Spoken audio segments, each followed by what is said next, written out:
Varicose veins కి సరైన చికిత్స కోసం సంప్రదించండి ఎవిస్ హాస్పిటల్. మాతృత్వపు మధురిమ అనేది ఆ దేవుడు ఆడవాళ్ళకి ఇచ్చిన ఓ గొప్ప వరం. అమ్మతనంలోని కమ్మదనాన్ని చవి చూస్తే గాని తెలియదు. కానీ ఈ రోజుల్లో చాలామంది ఆరోగ్య సమస్యలతోనో లేదంటే కొందరైతే కెరియర్ అనో అందం పాడైపోతుందనో అమ్మతనానికి దూరం అవుతున్నారు. కానీ ఇప్పుడు మన ఎదురుగుండా ఉన్న గెస్ట్ మాత్రం ఓ గొప్ప మనసున్నటువంటి వ్యక్తి, ఒక స్పెషల్ గెస్ట్. ఎందుకు ఈ మాట అంటున్నానో తెలుసా? తాను చిన్నప్పుడే పోలియో బారిన పడినటువంటి ఒక దివ్యాంగురాలు. కానీ అమ్మతనాన్ని చవి చూడాలని, మాతృమూర్తి కావాలని ఎవ్వరూ చేయనటువంటి ఓ దుస్సాహసానికి ఆమె ఈరోజు తెరదీశారు. నార్మల్ పర్సన్సే ప్రెగ్నెన్సీ తోటి ఉంటే రకరకాల సమస్యలతో, ఇబ్బందులతో బాధపడుతూ ఉంటాం.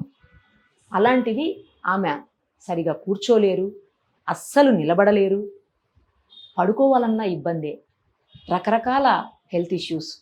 అయినప్పటికీ తాను అమ్మను కావాలని, తల్లిగా తన బిడ్డను 2 చేతులతో ఎత్తుకొని ముద్దాడాలి అని గత 9 నెలలుగా పోరాటం చేస్తూనే ఉంది. అసలు ఆమె జీవితమే పోరాటం. పోరాటాలకి కేర్ ఆఫ్ అడ్రస్ తానే కొప్పుల వసుంధర. ఒక్కసారి మనందరికీ తెలిసిన వ్యక్తే అయినా కూడా కొన్ని కోణాలు మనకు తెలియని ఉన్నాయి. అవన్నీ ఇప్పుడు ఆమె మాటల్లోనే వినేద్దాం. నమస్తే అండి. నమస్తే నరేంద్ర గారు, నమస్తే. ఫస్ట్ మీకు నిజంగా చేతులెత్తి నమస్కారం చెప్పాల్సినటువంటి అవసరం ప్రతిసారి ఉంటుందండి. తన ఇంటర్వ్యూ ఎప్పుడు నేను చేసినా కూడా నేను ఫస్ట్ మిమ్మల్ని తలుచుకుంటాను. ఎందుకంటే చెప్పటం వేరు, చేసి చూపించటం వేరు. నార్మల్ అమ్మాయికి భర్తగా రావాలని ఎవరైనా కోరుకుంటారు. కానీ ఒక దివ్యాంగురాలకి భర్త అయ్యి, ఆ మాటకు వస్తే తండ్రి అయ్యి, అన్నయ్యి, తమ్ముడయ్యి, స్నేహితుడయ్యి, అన్ని రకాలుగా మీరే ఆ లోటుని తీరుస్తూ ఉన్నారు. తనకి ఈరోజు ఎవరూ లేకపోవచ్చు, కానీ మీరన్నీ అయ్యారు. అందుకు మీకు హ్యాట్స్ ఆఫ్ చెప్తూ, ఫస్ట్ అలాంటి వాళ్ళని పెళ్లి చేసుకోవాలంటేనే ఆలోచిస్తారు.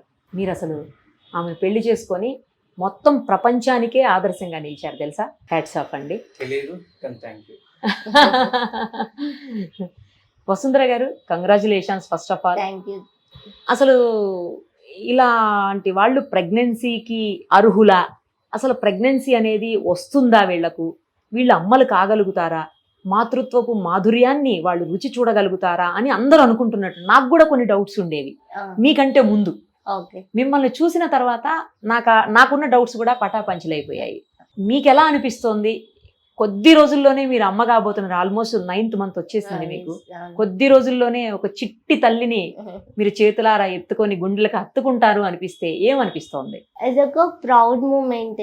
ఎవరికైనా, స్త్రీకైనా కానీ తల్లి అవగానే ఇంకా 100% ఫుల్ఫిల్ అయిపోతుంది లైఫ్. దానికి ఇంకొక బాధ్యతను కూడా తీసుకుంటాం, నెక్స్ట్ ఫేజ్ అనేది. దాంట్లో ఇట్స్ రకరకాల emotions, future happiness, present emotional journey, pregnancy and physical గా, మెంటల్ గా, అందులోనూ ఒక వర్క్ లో ఉండే వర్కింగ్ ఉమెన్ కి pregnancy, that to late age లో, it's a complete emotional journey actually. So and plan చేస్తున్నాము మ్యారేజ్ అయినప్పటి నుంచి. ఓకే. బట్ అది వర్కౌట్ అవ్వలేదు. ఇంకా మధ్యలో కెరీర్ ఇవన్నీ కూడా వస్తూ ఉన్నాయి. బట్ నేనైతే 100% గ్యారెంటీగా ఉన్నాను, నేను ఖచ్చితంగా ప్రెగ్నెంట్ అవుతాను. నార్మల్ డెలివరీతోనే మంచి హెల్దీ బేబీని డెలివరీ అవుతాను అని చెప్పేసి ఫస్ట్ నుంచి నాకు పాజిటివ్గానే ఉండే. బికాజ్ ఆఫ్ సొసైటీలో ఉండే వివక్ష, దానికి అవగాహన రాహిత్యము, డిసేబిలిటీ ఉంటే వాళ్ళకి సెక్సువల్ లైఫ్కి పనికిరారు, మ్యారేజ్కి పనికిరారు, అలాగే ఫ్యామిలీ లైఫ్ లీడ్ చేయలేరు, పిల్లలు పుట్టరు, ఇట్లాంటి రకరకాల అవగాహన రాహిత్యాల వల్ల, వాళ్ళ మిస్కన్సెప్షన్స్ వల్ల చాలా వరకు అంటే ఒక ఫ్యామిలీ లైఫ్ లీడ్ చేయడానికి కానీ, ఒక లైఫ్ పార్ట్నర్ని చూజ్ చేసుకోవడానికి కానీ చాలా కష్టపడాల్సి వస్తుంది. పెళ్ళి పిల్లలు అనేది చాలా కామన్ విషయం అందరికి. కానీ మా విషయంలోకి వచ్చేస్తే అదొక పెద్ద ఛాలెంజ్, అదొక పోరాటం. మళ్ళీ ఎన్నో ఒత్తిళ్ళకి గురవ్వాలి, ఎమోషనల్ అవ్వాలి, కుటుంబ సభ్యుల్ని ఒప్పించి ఒక లైఫ్ని లీడ్ చేయాలి అంటే గనక చాలా కష్టంతో కూడుకున్న కరెక్ట్ జర్నీ అది. దానికి తర్వాత కూడా మళ్ళీ ప్రెగ్నెన్సీ విషయంలో రకరకాల అపోహలు ఉంటాయి. మాకు కూడా మా బాడీ కండిషన్కి ఎట్లా బేబీ పెరుగుతుంది. నాకు సివియర్ స్కొలియోసిస్ ఉంది. సో ఈ స్కొలియోసిస్తో నా బెల్లీలో బేబీ పెరగడానికి కావాల్సినంత స్పేస్ ఉందా, డెలివరీ ఎలా అవుతుంది, నార్మల్ అవుతుందా, సిజరీన్ అవుతుందా, అసలు నేను కూర్చోడానికి నార్మల్గా కూర్చోడానికి నాకు ఇబ్బంది అవుతుంది, బేబీ పెరిగే కొద్దీ ఎట్లా ఉంటుంది కాంప్లికేషన్స్. మెయిన్ నా ఆరోగ్యం కంటే బేబీ గ్రోత్, అది చాలా ఇంపార్టెంట్. చుట్టుపక్కల లేనిపోని భయాలన్నీ కల్పిస్తూ ఉంటారు. అది కూడా సో ఒక డిజేబుల్ కి ఇంకొక డిజేబుల్ పుడుతుంది అనే ఇట్లాంటి ఒక మిత్స్ అన్ని, ఇవన్నిటిని దాటుకొని జర్నీలోకి ఎంటర్ అయ్యి మళ్ళీ కంటిన్యూ అవుతూ ఒక రోజు కాదు, 2 రోజులు కాదు, 9 months. నరేంద్ర గారు, మీకేమనిపిస్తుంది? ఎందుకంటే మీ పెళ్ళే ఒక ఛాలెంజింగ్ గా జరిగింది. మీ ఇంట్లో ఒప్పుకోలేదు, వాళ్ళ ఇంట్లో ఒప్పుకోలేదు. దగ్గర నాకు తెలిసి 6-7 years అనుకుంటే ఇద్దరు ఫైట్ చేశారు. ఆ తర్వాత బయటకు వచ్చి మీరు ఆమెని పెళ్లి చేసుకున్నారు. ఈరోజు తండ్రి కాబోతున్నారు. అసలు ఎప్పుడన్నా ఊహించారా? ఈ లైఫ్ని ఊహించారా? అలాగే తండ్రి అవుతాను అని ఎప్పుడన్నా అనుకున్నారా? ఇప్పుడు ఎలా ఉంది మీ ఫీలింగ్ చెప్పండి. నిజం చెప్పాలి అంటే నేను వద్దనుకున్నది ఇది, టు బి ఫ్రాంక్. వద్దనుకోవడానికి గల బలమైన రీజను ఒకటి, తన ఆరోగ్య రీత్యా తను బతుకుండాలని కోరుకోవడం ఒకటి. నీకు పానం మీదకి వచ్చేది వద్దు నాకు అనేది నేను చాలా స్ట్రాంగ్గా అవాయిడ్ చేస్తూ వచ్చాను.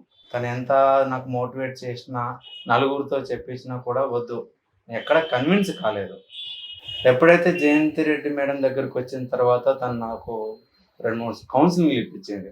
ఓకే, నాకు at last Vasundhara important, baby కాదు అని కరాఖండిగా చెప్పేసిన.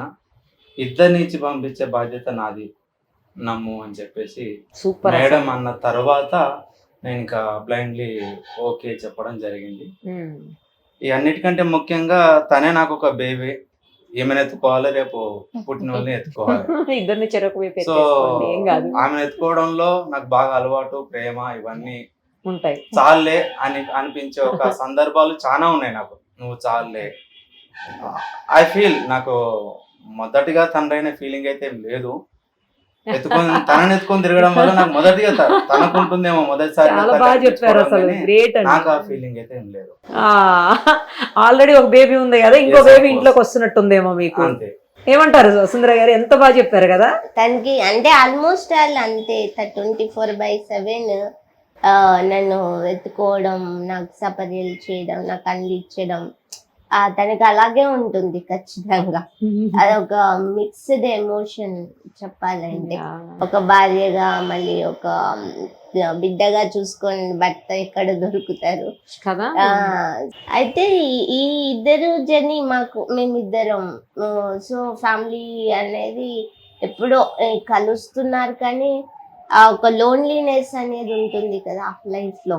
మాకు ఒకరు ఉంటే అది ఫుల్ కంప్లీట్ అవుతుంది. నేను వద్దనుకోవడానికి కూడా ఇంకో రీజన్ ఉంది. ఏంటండి అది? మేమిద్దరం ఏదో అలా సంచరిస్తూ బతుకుతున్నాం అందరు వదిలేసిన తర్వాత. మాకు పుట్టే పిల్ల తను వసుంధర రెగ్యులర్ ఓ మాట అనేది, కామానికి కాదు పుట్టాల్సింది, ప్రేమకు బాధ్యతకు పుట్టాలి అని చెప్పి. కరెక్ట్ కదా మరి. సో ఆ బాధ్యత ఎత్తుకోవాలి అంటే ఫైనాన్షియల్ కూడా ఫిట్ ఉండాలి. అది రావడానికి చాలా టైం పట్టింది మాకు. 7 సంవత్సరాలు పోరాటం తర్వాత పెళ్లి చేసుకున్నాక ఉన్న హడిల్స్ని దాటుకొని ఓకే మనం ఇంకొకరికి తిండి పెట్టగలము, ఇంకొకరిని అడగకుండా అనే స్థితిని మేముగా నమ్మినప్పుడు ముందుకు వచ్చినాం. అట్లా రావడానికి తనకు 37 years పట్టింది. సో ఇదొక బ్యారియర్. అయితే పుట్టిన తర్వాత పిల్లలకి కావాల్సిన వాతావరణాన్ని కూడా ఇవ్వాలి. నానమ్మ, తాత, ఇవన్నీ బంధాలు ఉంటాయి. మనం అనుభవించేది పుట్టే వాళ్ళు అనుభవించవద్దు అనేది నేను మొదటి నుంచి అనుకున్నాను. అందుకు కూడా వద్దు అనుకున్నా. ఓకే. రారు, రాని దానికి పిల్లలు అడిగేదానికి మనకు సమాధానం చెప్పలేము. ఉండదు, ఆన్సర్ ఉండదు ఆ కదా. పరిస్థితి ఎందుకు, కొని తెచ్చుకోవడం ఎందుకు? ఉన్న కష్టాలు ఎట్లా కాదనుకొని తెచ్చిపెట్టుకునేవి ఇంకా చాలా ఉన్నాయి. మనం ఇంకొకరికి రెస్పాన్సిబిలిటీ ఉన్నప్పుడు వాళ్ళ ఎదుగుదలలో ఇవి లోపాలుగా మనం చూపించవద్దు అనే ఉద్దేశంతో నేను చాలా కాలం అవాయిడ్ చేసిన పిల్లలు, నాకు వద్దు అని చెప్పేసి. నానమ్మ తాతలు పెంచలేని పిల్లలు బాగోదు, అది అనుభవించడానికి ఎవరికి రావద్దు ఆ సిచ్యువేషన్.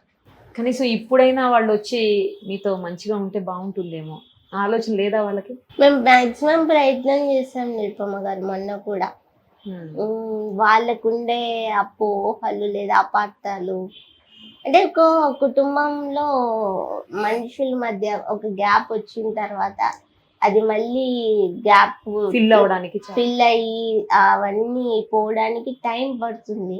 ఏమోలేండి, మీ ఇంట్లో బాబో పాపో వస్తే వాళ్ళే వస్తారేమో, మనవడు మనవరాల కోసం, తెలియదు కదా. వస్తే సంతోషం, పెరిగే వాళ్ళకి ఆ లోటు ఉండొద్దు అనేసి. నాకు తెలిసి వస్తారు ఖచ్చితంగా. మీ ఇద్దరి మధ్యన బాండింగ్ చూసిన తర్వాత అయినా, మీ ఇద్దరి మధ్యన ఒకరి మీద ఒకరికి ఉన్నటువంటి అనుబంధం, ప్రేమ, ఆప్యాయత, అనురాగం ఇవన్నీ చూస్తుంటే రేపు పొద్దున పుట్టబోయే పిల్లలు కూడా మరింత మంచి బంగారాల్లో వస్తారేమో మీ నుంచి. వాళ్ళని చూసుకోవడానికైనా మేబీ వాళ్ళు వస్తుండదు. సో ఇలాగో అమ్మ వచ్చి అంతా చూసుకుంటుంది నన్ను. మీ సైడ్ నుంచి పర్వాలేదు, కొంచెం తన సైడ్ నుంచి. తన సైడ్ నుంచి కూడా వాళ్ళ బంధువులందరూ వచ్చారు, ఎక్సెప్ట్ వాళ్ళ ఫ్యామిలీ మెంబర్స్, వాళ్ళ అమ్మ నాన్న పాపం తన వాళ్ళ కోసం వెయిటింగ్. వస్తారు ఖచ్చితంగా. అదొక్కటి. Let us hope. యా. ఇప్పుడు చెప్పండి వసుంధర గారు, ఇప్పుడు మీరు అంటే ఎప్పుడైతే కన్సీవ్ అవ్వాలని డిసైడ్ అయ్యారో ఆ తర్వాత మీరు మెడికల్గా అన్ని చెక్ చేయించుకొని డాక్టర్స్తో కన్సల్ట్ చేసి ఆ తర్వాత ప్రాబ్లం ఉండదు అనుకున్న తర్వాత దీనికి స్టెప్ వేసారా ముందుకి? యాక్చువల్లీ ఫస్ట్ నుంచి నిరుపమ గారు నెగిటివిటీనే వింటున్నా నేను. తల్లి కావాలి అనుకున్నా అంటే నేను ఒక డ్రీమ్, నా ఫ్యామిలీ లైఫ్, నాకంటూ ఒక హస్బెండ్, మంచి కుటుంబం, పిల్లలు. అసలు నేను ఈ కమ్యూనిటీ వెల్ఫేర్కి కెరీరిస్ట్ గా మారకంటే ముందు నేను ఒక అమ్మాయిని.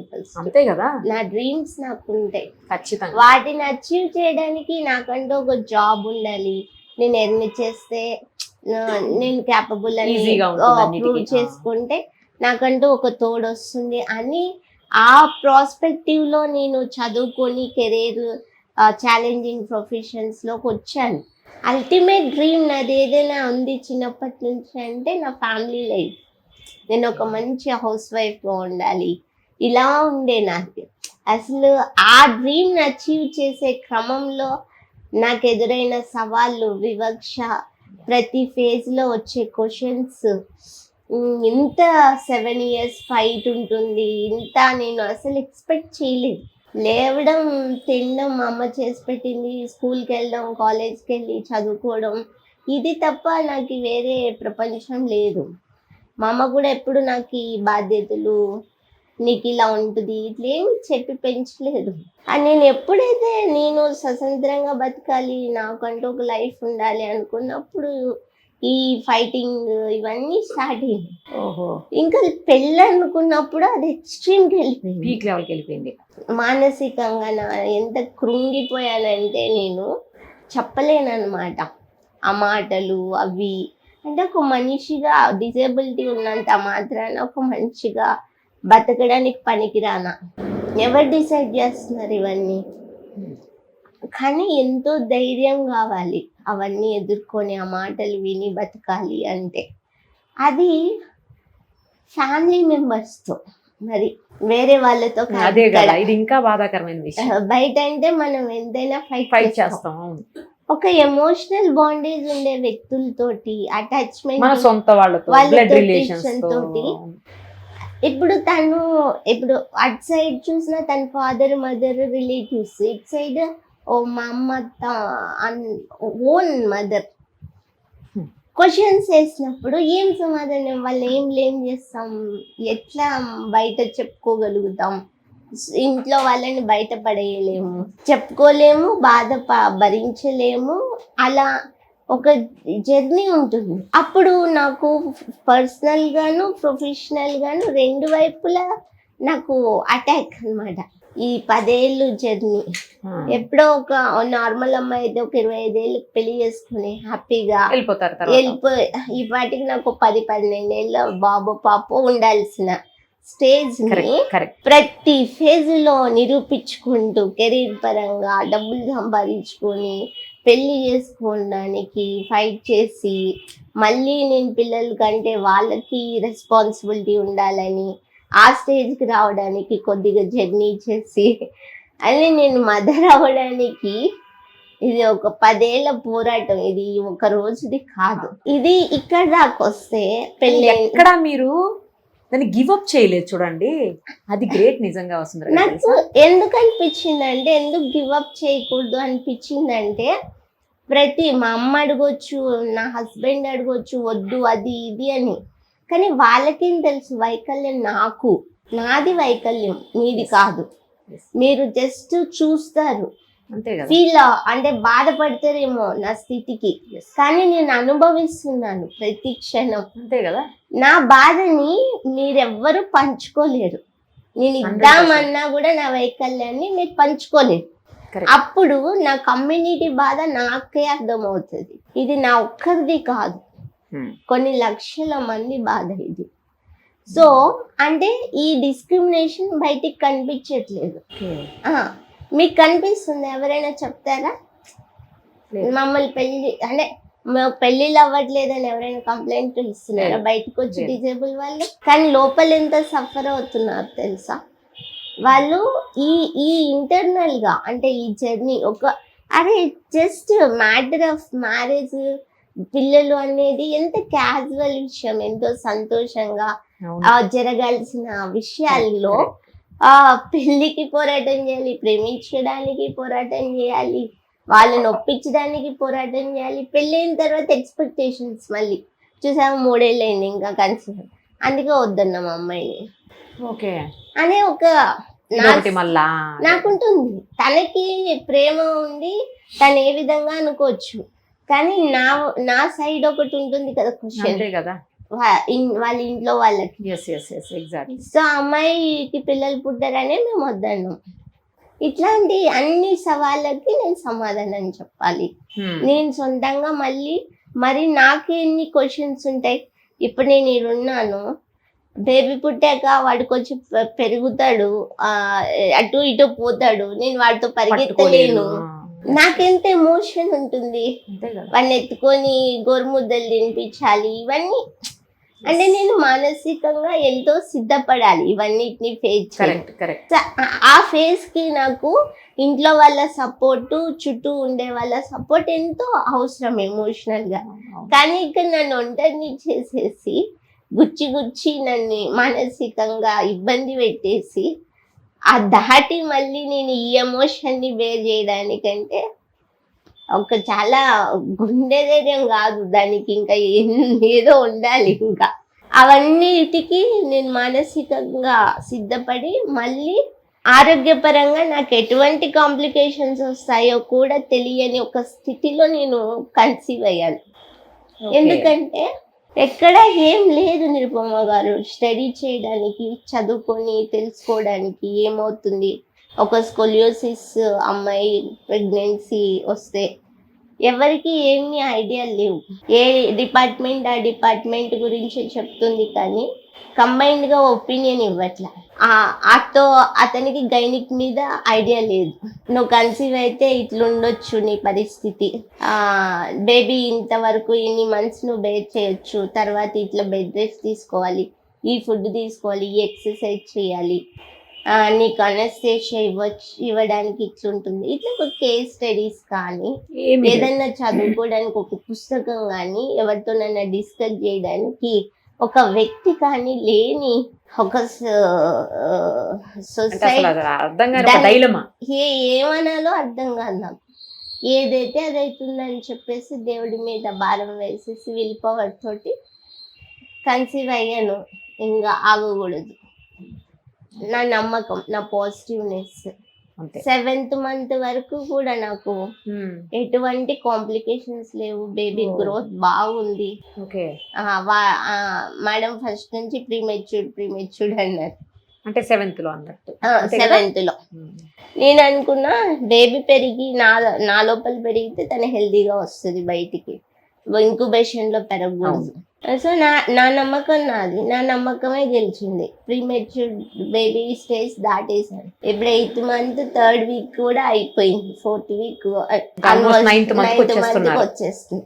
ఇప్పుడు ఏంటంటే నాకు పోలియో వల్ల నా కింద పార్ట్ అంతా చచ్చుబడిపోవడం వల్ల నాకు నార్మల్ డెలివరీ అప్పుడు నేను బేబీని పుష్ చేయలేకపోతే ఫోర్స్ మధ్యలో స్ట్రక్ అయితే అప్పటికప్పుడు డెసిషన్స్ తీసుకోలేరు ఆపరేషన్ కి. దాని వల్ల నార్మల్ డెలివరీని అవాయిడ్ చేసి సిజరిన్ చేద్దాం అనేది మేడం ఆలోచన. ఒకవేళ నాకు బేబీ కదా బయటకు వచ్చేది, వాటి త్వరగా వచ్చేసేస్తే ఎవరైనా చేసి సి సెక్షన్ చేయాలనేది లేదు. సో ఇంత జర్నీని నేను ఒంటరిగా నేను మొదలుపెట్టి ఎమోషనల్ గా అన్నిట్లో వచ్చి నేను నిరూపించినప్పుడు ఓకే అని మీరు just you feel happy and you feel నా బేబీని ఎత్తుకొని మీరు మీ సంతోషాన్ని కంటిన్యూ చేస్తారు. కానీ 10 ఏళ్ళ నా బాధని ఎవరు అయితే తీసుకోలేరు కదా. సో దట్స్ వై నేను అనుకుంటున్నా ఇదంతా చెప్పాలి, చూపించాలి. ఫిజికల్ గా ఏమవుతుంది, ఎమోషనల్ గా ఏమవుతుంది, నా బాడీ స్ట్రక్చర్ ఎట్లుంది, నా బెల్లి ఎట్లుంటుంది, ఎట్లా డెలివరీ అప్పుడు కూడా ఎట్లా బేబీ బయటకు వస్తుంది, అదన్నీ క్వశ్చన్ మార్క్స్, అసలు అన్నిటికీ క్వశ్చన్ మార్క్. సో దానికి నన్ను నేనే ఒక మోడల్ గా మార్చుకోవాలనుకుంటున్నాను. I want to showcase my body, I want to showcase my belly, even my delivery labour అది కూడా. నా కమ్యూనిటీకి అట్లీస్ట్ ఒక అవగాహన, ఒక ధైర్యం. ఓకే తను అయ్యింది, సో మేము కూడా ప్రయత్నాలు చేసుకుంటాం డాక్టర్స్ తోటి. ఇప్పుడు ఏదైతే ఈ టీం వర్క్ చేస్తుందో ఇంకొంతమంది ఎక్స్పర్ట్స్ దీని మీద వర్కౌట్ చేసేటట్ల వాళ్ళని మోటివేట్ చేసి ఈ నా జర్నీలో, నా ప్రెగ్నెన్సీ జర్నీ తోటి తీసుకెళ్దామని అనుకుంటున్నాను. మంచి ఐడియా, చాలా మంచి ఐడియా. దానికి కర్వ్స్ ఆఫ్ స్ట్రెంగ్త్ అని చెప్పేసి ఒక క్యాంపెయిన్. ఏంటది? Curves of strength. ఇప్పుడు మాది కర్వ్ ఉంటుంది కదా బ్యాక్ బోన్ స్ట్రెంగ్త్. సో నేను అదే స్ట్రెంగ్త్ యాక్చువల్లీ మామూలుగా ఈ నేచర్ లో అంతా వంకటింకర్ కానీ ఏది షేప్ లో ఉంటుందా, ఐ విల్ లవ్ నేచర్. అదే బాడీలో ఉంటే మాత్రం మనం డిస్క్రిమినేట్ చేస్తున్నాం. అందుకే the campaign name curves of strength అని పెట్టాను నేను. చేసి ఫోటోషూట్ చేశాను మొన్న. ఓకే. ఇప్పుడు మళ్ళీ ఒక డాక్యుమెంటరీ ప్రిపేర్ చేస్తున్నాను కంప్లీట్ గా ఇదంతా జర్నీని.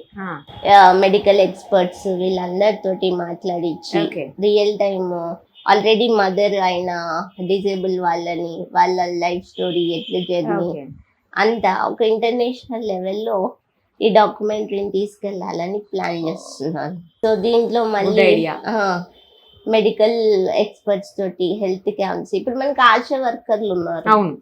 ప్రతి ప్రెగ్నెన్సీ వచ్చినప్పటి నుంచి డెలివరీ 3 years వరకు కూడా ఆ జర్నీలో వాళ్ళు పార్ట్ అవుతున్నారు. కానీ అదే డిజేబుల్ ఉమెన్కి వస్తే కనీస అవగాహన కల్పించే కార్యక్రమాలు లేవు. ఏంటి ఒక డిజేబుల్ కన్సీవ్ అయితే ఎట్లా చేయాలి, ఎవరిని అప్రోచ్ అవ్వాలి, ఎంత మెడికల్ ఎక్స్పెన్సెస్ అవుతుంది, ఇప్పుడు నాకు ఇది తెలీదు. 7th month దాటిన తర్వాత కాస్త ఉమ్మనీరు తగ్గింది, నా blood group baby blood group different గా ఉండొచ్చేమో అనే ఒక డౌట్, బెనిఫిట్ ఆఫ్ డౌట్. ఏదైనా సీరియస్ అయితే ఇమ్మీడియట్ గా సి సెక్షన్ కి వెళ్ళిపోదామని మేడం నన్ను ఇప్పుడు అక్టోబర్ నుంచి ఇక్కడే పెట్టారు అబ్జర్వేషన్ హాస్పిటల్లోనే ఉన్నా. 1 month ఉంటే మీరు కొంచెం రకాలుగా సేఫ్ ఉంటారు.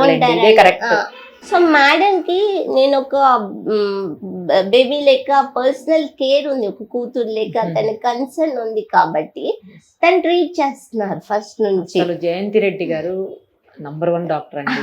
ఆవిడ nice person, such nice person. మనం అసలు ఎక్కడ చూడండి, డౌన్ టు ఎర్త్ ఉంటారు. ఆ పాజిటివిటీ అంతా నాకు కూడా కంటిన్యూ అవుతుంది. అది అందరికీ దొరకదు కదా. కరెక్ట్. నాకు ఉన్న ఈ సపోర్ట్ సిస్టమ్ ఇప్పుడు అయినా ఇప్పుడు మళ్ళీ 4 lakhs అవుతుంది టోటల్ గా నేను డెలివరీకా? డెలివరీకి నేను బేబీతో బయటికి రావడానికి మేడం సపోర్ట్ చేస్తున్నా కూడా ఇంత ఎక్స్పెన్సివ్ ఉంది. ఇది ఓన్లీ డెలివరీనే. మళ్ళీ నేను ఇప్పటిదాకా మెడికల్ ఎక్స్పెన్సెస్, టాబ్లెట్స్, ఇంజెక్షన్స్, టెస్ట్లు అవి కాకోకుండా అంటే ఒక 5-6 lakhs ఈజీగా. సో ఇంత బేర్ చేయగలుగుతారా? 4,000 6,000 పెన్షన్ తో బతికే మా కమ్యూనిటీ ప్రెగ్నెంట్ అవ్వాలి అనుకున్నప్పుడు ఇంత ఎక్స్పెన్సివ్ ఉంది. అదే గవర్నమెంట్ నుంచి financial assistance, proper care system ఉంటే కనుక even they can easily handle కదా. మనం ప్రైవేట్ సిస్టమ్కి వచ్చేటప్పటికి దేనికి ఉండే ఎక్స్పెన్సెస్ దానికి ఉంటున్నాం. సో ఇవన్నిటి గురించి కూడా అవగాహన రాహిత్యమే ఉంది కంప్లీట్ గా. ఎవరిని అప్రోచ్ అవ్వాలి, ఏం చేసుకోవాలి, ఏంటి అని.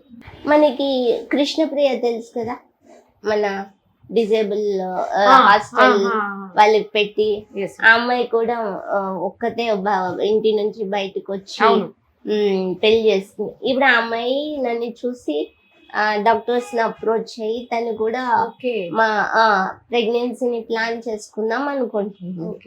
అలా చాలా మంది మేము ప్రెగ్నెంట్ అవ్వచ్చా, అయ్యే ఛాన్సెస్ ఉన్నాయా, ఇలా ఎంతో మంది అడుగుతున్నారు ఇప్పుడు నన్ను చూసి.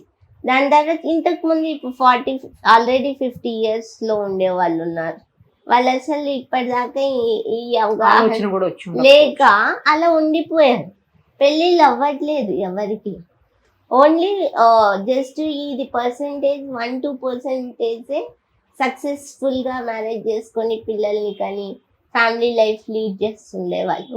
మెజారిటీ ఆఫ్ ది పీపుల్ అలానే ఉంటున్నారు.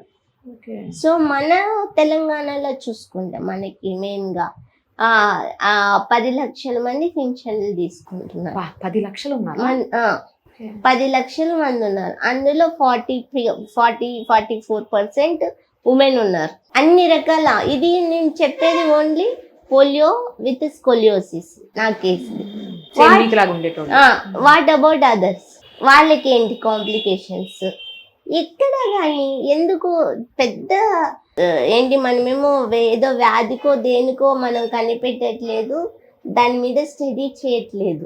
ఉన్నదాన్నే స్టడీ చేసి అవేర్నెస్ ని స్ప్రెడ్ చేయడం అంతే. మీకు ఇనిషియేషన్స్ జరగట్లేదు. ఎప్పుడు నేను మీతో ఏ డిస్కషన్ చేసినా ఈవెన్ ఎంప్లాయ్మెంట్ కి, ఎంటర్‌ప్రెన్యూర్‌షిప్ అసలు అన్ని అంతే కదా. ఎంటర్‌ప్రెన్యూర్‌షిప్ కావచ్చు, ఎంప్లాయ్మెంట్ విషయంలో కావచ్చు.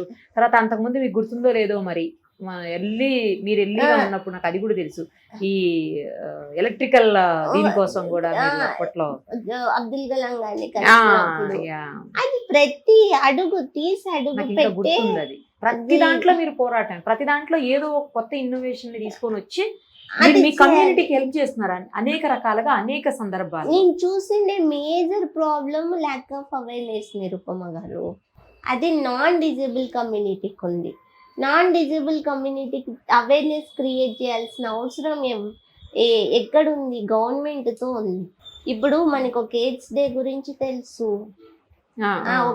నేను అదే చెప్తున్నా, పబ్లిసిటీ. మొన్న కరోనా గురించి కూడా మనం ఎదుర్కొన్నాం, పబ్లిసిటీనే కదా.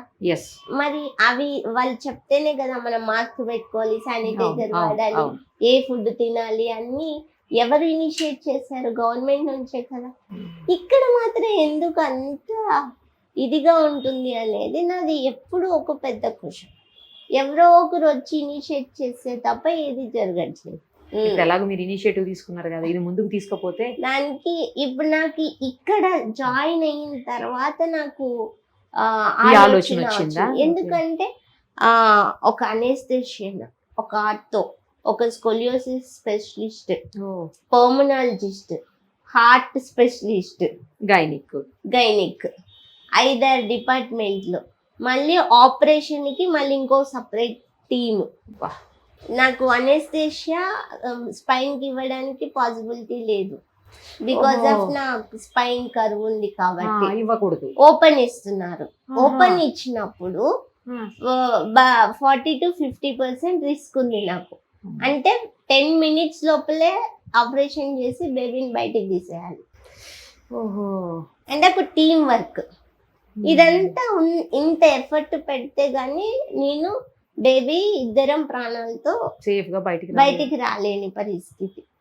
మరి ఇంత జర్నీని ముందు నాకు తెలిస్తే నా ఏర్పాట్లు వేరు కదా. అంతే కదా, వేరే రకంగా ప్లాన్ చేసుకునే వాళ్ళు ఏమో కదా. తెలియదు. ఇప్పుడు మాక్సిమం అందరూ సరగసికి వెళ్ళండి అనే సజెషన్. ఏదైనా అదైనా కాస్ట్ ఎఫెక్టివ్, ఇదైనా కాస్ట్ ఎఫెక్టివ్. నేను కనడం వేరు, వేరే వాళ్ళ ద్వారా తెచ్చుకోవడం వేరు. మాతృత్వ ఆనందాన్ని మీరే చవి చూసినట్లయితే కదా. సో అలా మనకి ఏదైనా కానీ డిఫరెంట్. సో ఇంత జర్నీని ఇంత డేర్గా ధైర్యంగా ఎదుర్కొని అన్నీ చూసుకొని ఫైనాన్షియల్గా, ఎమోషనల్గా, ఫిజికల్గా ఈ జర్నీ అనేది ఇట్స్ కంప్లీట్ డిఫరెంట్. మీరు నిన్న నాతో అన్నారు ఫోటో షూట్ చేసామండి, హోర్డింగ్స్ పెట్టాలని. దేనికోసం, ఏంటి అసలు చెప్పండి ఒకసారి. నా స్కోలియోసిస్ లో 158 degrees ఉంది. నా నడుము యాంకర్ షేప్ లో ఉంది. ఇలా వచ్చి ఇలా జస్ట్ యాంకర్ ఉంది కదా, యాంకర్ సేమ్ యాంకర్ షేప్ లో ఉంటుంది నా బ్యాక్ బోన్ కంప్లీట్ గా. సో అప్పుడు నాకు ఒక లంగ్ తక్కువ, ఒక లంగ్ ఎక్కువ ఉంది. అంటే సైజ్ పెరగడం ఆగిపోయింది ఒకటి. అది చిన్నప్పటి నుంచి జరిగింది, ఇప్పటి నుంచి అర్థమైంది. నా కిడ్నీ ఒకటి స్మాల్, ఒకటి బిగ్ ఉంది. నా బెల్లి కూడా సైడ్. ఇప్పుడు బేబీ ఇట్లా పెరుగుతుంది. అవును, ఇప్పుడు నాది ఇలా పెరుగుతుంది. ఇక్కడ మనకి చూస్తే ఇదిగో చూడండి, బేబీ కంప్లీట్ ఇటు సైడ్ ఉంది. ఇటు పెరుగుతుంది. నా యోని ఇక్కడ ఉంది. నా యోని కూడా కర్వ్ ఉంది. అవునా? ఇప్పుడు స్ట్రైట్ గా ఉంటే బేబీట్లో వచ్చేస్తుంది. నా పెల్విక్ బోన్స్ ఇవి అన్ని షేప్ అవుట్ ఉంటాయి స్కోలియోసిస్ వల్ల. సో అది బేబీ బయటికి రావడానికి, ఇప్పుడు బేబీని నేను ఇలా బేర్ చేయడానికి నేను కూర్చోలేను. ఇప్పుడు మనసు పెరిగే కొద్దీ ఈ భారం ఇక్కడ చూడండి, ఇక్కడ కొంచెం కూడా స్పేస్ లేదు. ఇక్కడ చూసారా, ఇక్కడ స్పేస్ ఉంది మళ్ళా. ఇది ఇక్కడికి తంతుంది నాకు, లంగ్స్ కి. నాకు ఊపిరి తీసుకోవడానికి ఇబ్బంది అయ్యి, నాకు బ్రీతింగ్ మరి ఎక్కువ ప్రాబ్లం అయిపోయింది. అంటే వెంటిలేటర్, ఇంత ఇవన్నీ రిస్కీ ఫ్యాక్టర్స్. కానీ బై గాడ్ గ్రేస్ ఇప్పటిదాకా ఏం జరగలేదు, ఇంకా ఏం కూడా జరగలేదు. చాలా హ్యాపీగా మీరు బేబీని ఎత్తుకొని బయటకు వస్తారు. ఫస్ట్ ఇంటర్వ్యూ నేనే చేస్తాను. సో 37 years నేను ఇదే బాడీతో, అంటే ఇదంటే ఎప్పుడు తెలిసింది నాకు, 1-2 years బ్యాక్ నుంచి ఇవన్నీ. అంతకుముందు లేకుండి, నాకు కూడా లేదు. అదే అంటున్నా. సో నా బాడీ గురించి నాకే అవగాహన లేదు. ఎప్పుడైతే ఈ జర్నీని స్టార్ట్ చేద్దాం అనుకున్నప్పుడు ఒక్కొక్కటి స్కోలియోసిస్ స్పెషలిస్ట్ దగ్గరికి వెళ్ళి ఆ టెస్ట్ చేపిస్తే, మీకు ఎక్స్రే కూడా చూపిస్తా. అది 158 degrees. నా స్కెల్టన్ నేను చూసినప్పుడు నేను 1 month నేను తేరుకోలేకపోయాను. నా స్కెల్టన్ నేను చూసుకొని ఇలా ఉందా నా బాడీ, అసలు నేను ఎలా బతుకుతాను ఇంకా ఫ్యూచర్. నేను ఏజ్ పెరిగే కొద్దీ ఏమవుతుంది, మామూలుగానే నార్మల్ పర్సన్స్ ఏజ్ పెరిగితే వాళ్ళ బోన్ సిస్టమ్ అంతా అది నేను ఎంతవరకు ఉంటాను. ఇట్లాంటి రకరకాల ఎమోషనల్ గురైపోయాను నేను. మళ్ళీ ఆపరేషన్ చేసుకొని స్క్రూస్తో సెట్ చేసుకొని బ్యాక్ బోన్ని, అదొక 15 lakhs ఖర్చు ఆపరేషన్స్. అలా చేసుకుంటే నార్మల్ అవుతుందా? ఒక 5 inches హైట్ పెరుగుతాను, బెల్లి కూడా స్పేస్ వస్తుంది.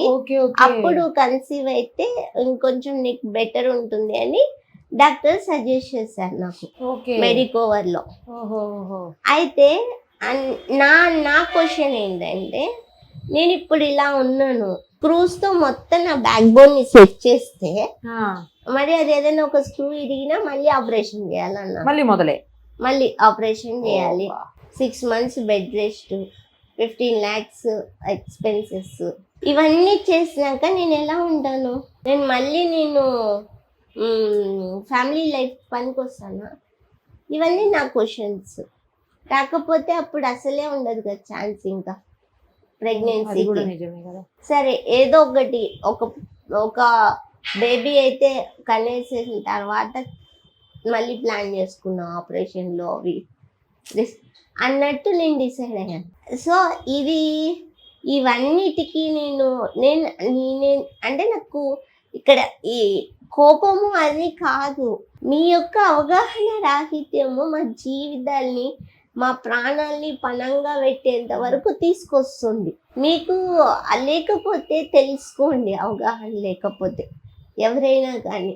నాకు 25 అంటే మీరు అందరూ కనుక నన్ను యాక్సెప్ట్ చేసింటే నా పెళ్ళికి వీటన్నిటికీ ముందుగా ప్లాన్ అయ్యి ఉంటే ఒక ఏజ్లో జరగాల్సిన పని నాకు ఇప్పుడు ఎంత రిస్క్ని తీసుకొచ్చింది. అవును అవును. నేను ఎవరిని బ్లేమ్ చేయాలి ఇక్కడ? అలా అది నాకు నేను అడిగే బాధ క్వశ్చన్. అందరూ అనుభవిస్తున్నది కూడా ఇదే. ఇక్కడ హ్యూమన్ రైట్స్ ఏంటి? జీవించడానికి అసలు మీరు దీనికి పనికిరారని మీరెవరు డిసైడ్ చేయడానికి? ఇన్ని సోషల్ రెస్పాన్సిబిలిటీ సిఎస్ఆర్ వర్క్స్ అవన్నీ జరుగుతున్నాయి కదా మనకి, కానీ ఇది జీవితం ఇక్కడ స్టార్ట్ అవుతుంది ఒక ప్రయాణం అనేది. ఇట్లాంటి సెన్సిబుల్ ఇష్యూస్, సెన్సిబుల్ టాపిక్స్ వీటి మీద ఎవ్వరూ వర్క్ చేయట్లేదు. నేను చెప్పేది ఎప్పుడు వీల్ చైర్స్ ఇవ్వడము అదో ఇదో కాదు. యాక్చువల్లీ ఒక మార్పు కావాలి అంటే ఫస్ట్ ఆఫ్ ఆల్ తను మనిషిగా బతికే ఏంటి అట్మాస్ఫియర్ని క్రియేట్ చేయండి. అప్పుడు మీరు ఏం చేయక్కర్లేదు, మాకు మేమే ఎందుకు చేసుకుంటాం, మేమే బతుకుతాం.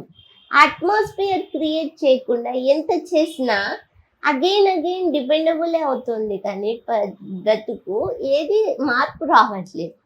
ఎన్ని ఇయర్స్ ఇలా మీకు తెలుసు? నేను 10-12 ఇయర్స్, నాకు 12-13 ఇయర్స్ నుంచి తెలుసు. కానీ ఇప్పటిదాకా ఎంత మారింది జీవితం. అవును, అది కూడా నిజం. అంటే ఇట్లా ఎవరైనా ముందుకు వచ్చి ఏదైనా ఇనిషియేషన్స్ చేస్తే వాళ్ళ లైఫ్ని సాక్రిఫైస్ చేసుకొని వాళ్ళే ఇది అవ్వాల్సిందే తప్పితే ఒక కమ్యూనిటీ సపోర్ట్ రావట్లేదు. నేను కూడా చాలా ప్రయత్నం చేస్తే మార్పు దిశగా కావాల్సినటువంటి సపోర్ట్ లేదు. నేను అది కోరుకుంటున్నా. ఎంతో ఇప్పుడు సెలబ్రిటీస్ ఏదేదో వాటికి సపోర్ట్ చేస్తారు. నేను ఎంతమందిని అప్రోచ్ అవుతుంది ఇనిషియేషన్స్కి, ఎందుకు ముందుకు రారు అనేది నాకు అర్థం కాదు. ఇప్పుడు ఇదొక ఇంత జర్నీ, ఇంత ఎమోషనల్ అండ్ బ్రేవ్గా నేను చేస్తున్నాను. విధితో పోరాడుతున్నారు ఒక రకంగా నా ప్రాణాలు కూడా పెడుతున్నాను. అసలు మామూలుగానే అంటే కన్సీవ్ అవటం, ప్రెగ్నెన్సీ రావడం, ఆ తర్వాత 9 నెలల పాటు మొయ్యడము, పిల్లల్ని కనడము, ఇదంతా కూడా ఆడవాళ్లకు పునర్జన్మ అంటారు తెలుసా. అలాంటిది మీరు అసలు సరిగ్గా లేనటువంటి సిచ్యుయేషన్లో, బాడీ కండిషన్ సరిగా లేక, హెల్త్ కండిషన్ సరిగా లేక, ఏమవుతుందో తెలియనటువంటి పరిస్థితుల్లో ఇలా పునర్జన్మకి మళ్ళీ మీరు చేస్తున్నా పోరాటం. మీకు తెలుసా, నేను కన్సీవ్ అయినప్పటి నుంచి కూడా వర్కే చేస్తున్నా. ఎక్కడ నేను బ్రేక్ తీసుకోలేదు, రెస్ట్ తీసుకోలేదు. అసలు రెస్ట్ తీసుకోలేనేమో మేడం, నన్ను ఇక్కడ పెట్టారు అనిపిస్తుంది. అంతే కావచ్చు, జయంతి మేడం అంతే కావచ్చు. 7 months నేను యాక్చువల్లీ ట్రైనింగ్ జరుగుతుంది 5 బెనిఫిషరీస్కి. ఎంటర్‌ప్రెన్యూర్‌షిప్ ట్రైనింగ్ ప్రోగ్రామ్ ఒకవైపు జరుగుతుంది నా ఆర్గనైజేషన్లో. ఆ వర్క్లన్నీ చేసుకుంటూనే హ్యాపీగా 7 months నేను గడిపాను. మరి నార్మల్ వాళ్ళగా బెడ్ రెస్ట్ ఇది అది నథింగ్, హ్యాపీగా పని చేసుకుంటూ ఉన్నా. సూపర్. అసలు ఈ 2 months ఏంది ఇక్కడ? పర్వాలేదండి, ఏం కాదు, జాగ్రత్తగా ఉంటారని పెట్టుంటారు మేడం కూడా. కానీ ఇక్కడికి వచ్చి కూడా ఇది డిజైన్ చేశాను, మళ్ళీ ఇక్కడ కూడా ఊరుకోలేదు కదా. సో ఇప్పుడు ఏంటంటే ఫోటోషూట్ అయిపోయింది November 1st, curves of strength. So అవన్నీ మొత్తం వాళ్ళకి షోకేజ్ చేసి ఎలా ఉంటుంది సిచ్యువేషన్ ఏంటి అని టోటల్ గా హోర్డింగ్స్ పెడదాం హైదరాబాద్ లో అనుకుంటున్నాము. అప్పుడు ఇంకా ఎక్కువ అవేర్నెస్ ఇదేంటి అని అందరూ చూస్తారు కదా, చూస్తారు కదా. అప్పుడు అసలు అదేంటని తెలుసుకోవాలన్న ప్రయత్నం చేస్తారు. జరుగుతుంది అని చెప్పేసి. సో మేయర్ ని అప్రోచ్ అవుతున్నా, ఆమె దొరకట్లేదు. సీతక్కని వీళ్ళని అప్రోచ్ అవుతున్నా, నేను ఇక్కడ ఉన్నాను, తనొక్కడే అవడానికి లేని పరిస్థితి కదా. తనొక్కడే మా హస్బెండ్ నన్ను చూసుకోవాలి, వర్క్స్ చూసుకోవాలి. ఇక్కడ ఎవరైనా ఉంటేనన్నా కనీసం ఆయన వెళ్ళడానికి ఉండదు, అది కూడా లేదు కదా ఆప్షన్. నన్ను ఎవరు ఎత్తి దించలేరు, అవును, నో ఆప్షన్. సో అలాగే కష్టపడుతూ అటు వెళ్ళి ఇటు వచ్చి ఇవి జరుగుతున్నాయి నిరుపమ గారు.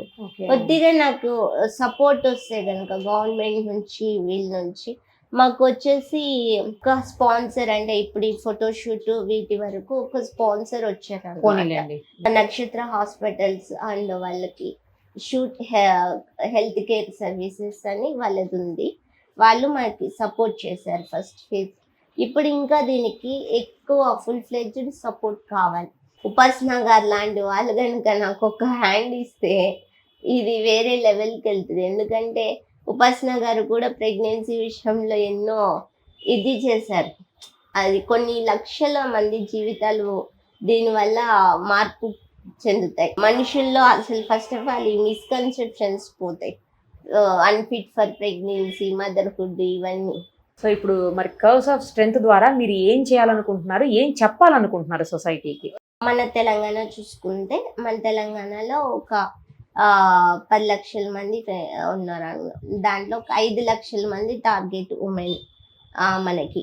ఈ 5 లక్షల మందికి మనం ఈ క్యాంపెయిన్ ద్వారా ఏం చేస్తున్నాము అంటే, ఫస్ట్ ఆఫ్ ఆల్ ఈ మిస్కన్సెప్షన్స్ రిమూవ్ చేయడానికి కావాల్సిన అవగాహన కార్యక్రమాలు, 1 ఫోటోషూట్, 2 డాక్యుమెంటరీ తీస్తున్నాం.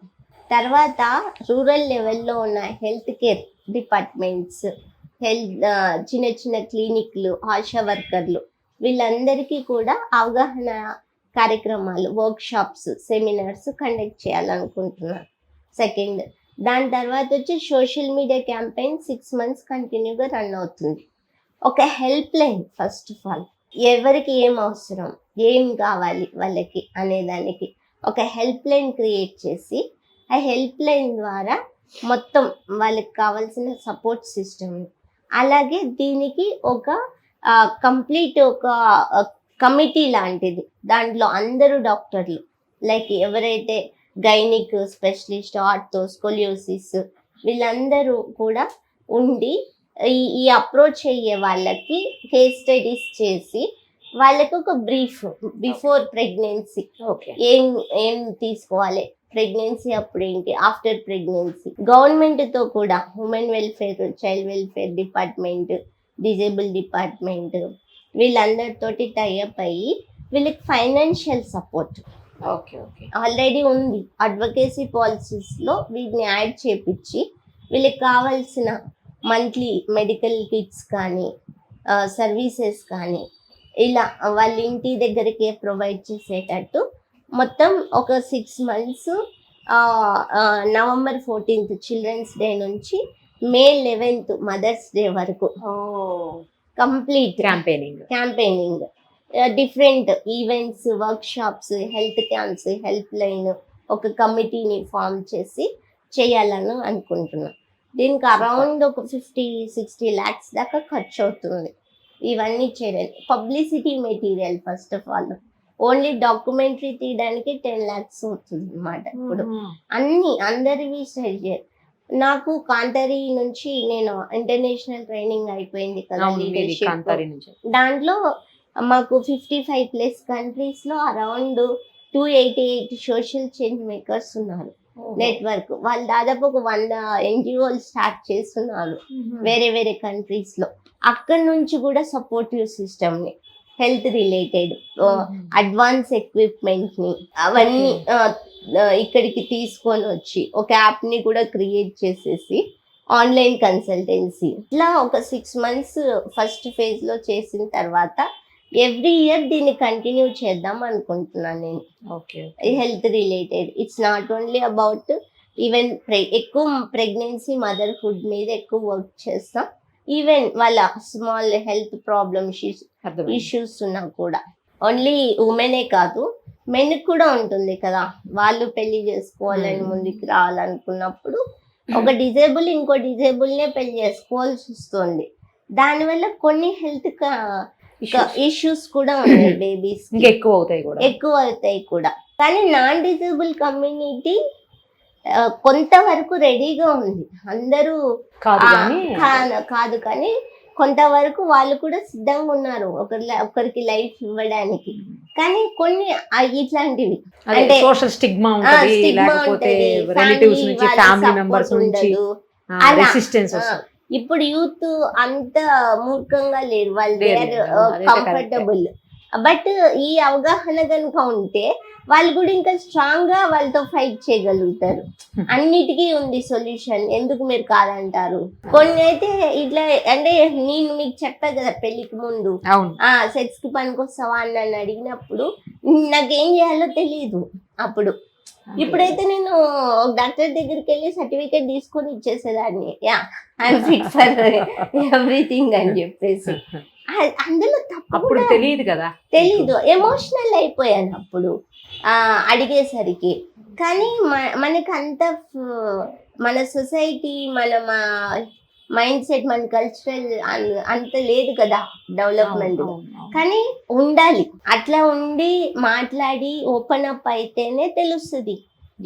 నా గురించి నేను తప్ప ఎవరు చెప్పలేరు కదా, అంతే కదా, లైక్ దట్. సో దీనికి నేను స్పాన్సర్స్ ని, ఒక టీమ్ సపోర్ట్ ని, ఎవరైనా దీనికి మెడికల్ సైడ్ తెలిసిన వాళ్ళు, కార్పొరేట్ హాస్పిటల్స్ లైక్ ఇప్పుడు మనకి బోల్డని ప్రోడక్ట్స్ ఉన్నాయి, మామార్త్ కానీ, ఫస్ట్ క్రై కానీ, బేబీ ప్రోడక్ట్స్, మదర్ ప్రోడక్ట్స్, ఇలాంటి కార్పొరేట్ సమస్యలు కూడా ఎవరైనా నాకు సపోర్ట్ చేస్తే కనుక ఇది ఇంకా ముందుకెళ్ళి చాలా మంది లైఫ్కి హెల్ప్ అవుతుంది.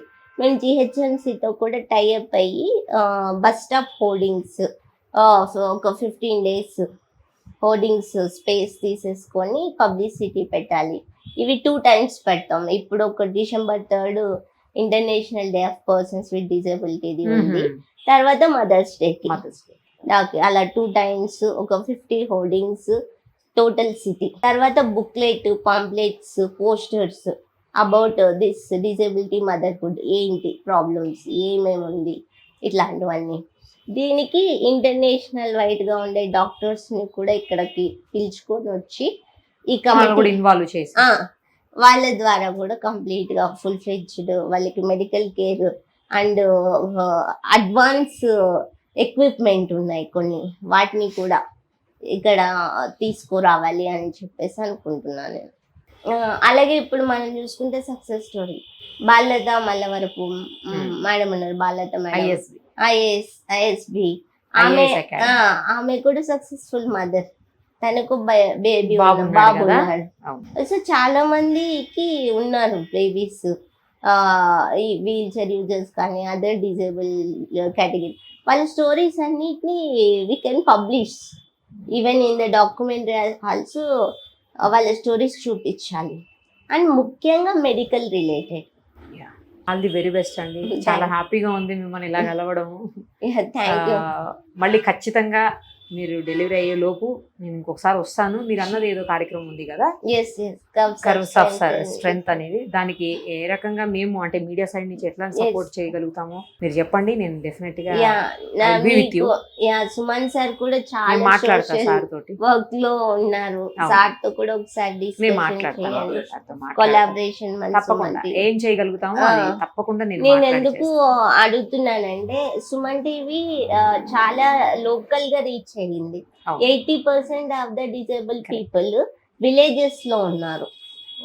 నీకున్న డిజిటల్ నెట్వర్క్ లో ఇది తీసుకెళ్తే విలేజ్ లో ఉండే వాళ్ళకి రీచ్ అవ్వాలి వాళ్ళు.